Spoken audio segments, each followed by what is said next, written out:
আসসালামু আলাইকুম বন্ধুগণ।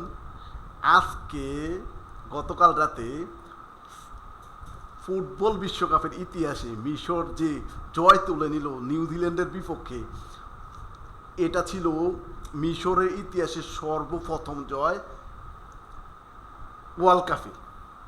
তো আমরা প্রথমে যখন 43 মিনিটে ফিন শোরম্যান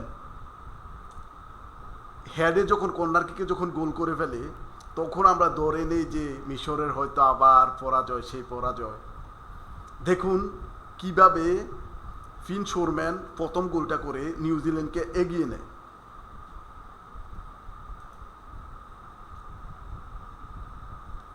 And New Zealand have the opening goal! A set. এই যে প্রথম গোলটা করে নিউজিল্যান্ডকে এগিয়ে নিল, তখন আমরা হয়তো ধরে নিয়েছিলাম যে মিশর হেরে যাবে, যেটা আমরা 2018 সালের খেলাতে দেখছি মিশর কোনো জয় পায়নি। কিন্তু মুস্তফা জিকু যে 56 মিনিটে যে সমতায় ফিরিয়ে আনে, সেটা আমরা এখন দেখি।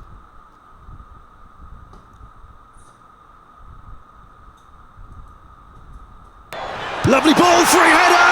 দেখুন And in it কিভাবে goes! হেডে গোল করে। এই যে মুস্তফা জিকু খেলাটায় ফিরিয়ে আনে, তখন মিশরের মনে একটু সাহস যোগায় যে হ্যাঁ, আমরা জিততে পারি। ঠিক বেশি সময় না নিয়ে ঠিক 69 মিনিটে মোহাম্মদ সালাহ তাদেরকে একবারে কাঙ্ক্ষিত সামনে এগিয়ে নিয়ে যায়। দেখুন ওই গোলটা আমরা দেখি।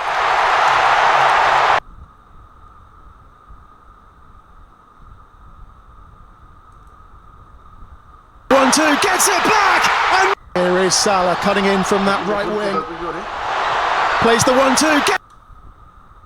সেই আবার মোহাম্মদ সালাহ সেই বলকে জালের মধ্যে পাঠানোর সেরা যে পারফরমেন্সটা, সেটা মোহাম্মদ সালাহ দিয়ে দিয়েছে। এখানেই কিন্তু মিশর থেমে যায়নি, তারা 2টা গোল করে কিন্তু থেমে যায়নি। তখন ঠিক 82 মিনিটে মাহমুদ হাসান তাদের 3য় গোল করে। দেখুন ওইটা আগে দেখি।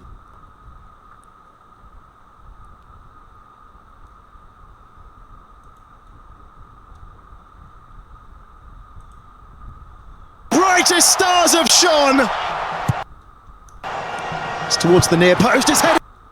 কর্নার কিক থেকে মাহমুদ হাসান এই গোলটা করে নেয়। এটা মিশরের ইতিহাসে 3-1 গোলে নিউজিল্যান্ডকে হারিয়ে বিশ্বকাপে প্রথম জয় তুলে নিল। সুপ্রিয় দর্শকবিন্দু, আমি ফুটবল বিশ্বকাপ বিভিন্ন খেলা নিয়ে বিশ্লেষণ করব। দয়া করে আমার চ্যানেলটা সাবস্ক্রাইব করুন। Thank you.